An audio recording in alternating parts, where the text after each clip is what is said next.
Hello everyone, welcome back to another episode of Login Helps. In today's video, I'm going to help you learn how to hide your Snapchat score. You can pretty easily hide your Snapchat score on your Snapchat. In order to learn how, keep watching the video till the end without skipping, and don't forget to subscribe to our channel by hitting the subscribe button. Press the bell icon and never miss another update from us.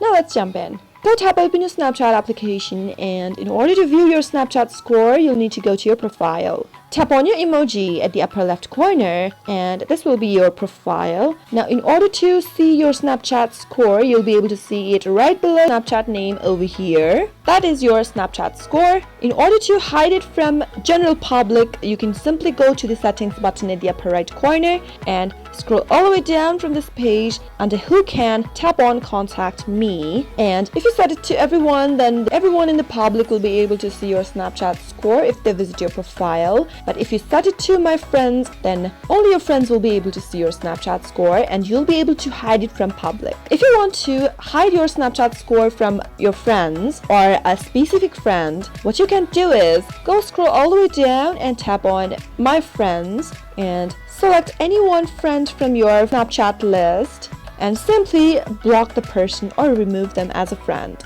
Go to your profile emoji at the upper left, and from this page tap on the three dots at the upper right corner and simply tap on either block or remove friend. If you choose to remove friend, then they will be able to see your profile if they go and search for your name or your username. But if you want to block the person, then the block option is a permanent action. They won't be able to find you anywhere in Snapchat even if they search for your contact. That is how you can easily hide your Snapchat score from one of your specific friend or from public. I hope the tutorial was helpful to you. If it was, go ahead and give it a thumbs up. Feel free to comment down in the comment box if you have a question or a feedback for us. I'll be back soon with more tutorial episodes. Goodbye till then.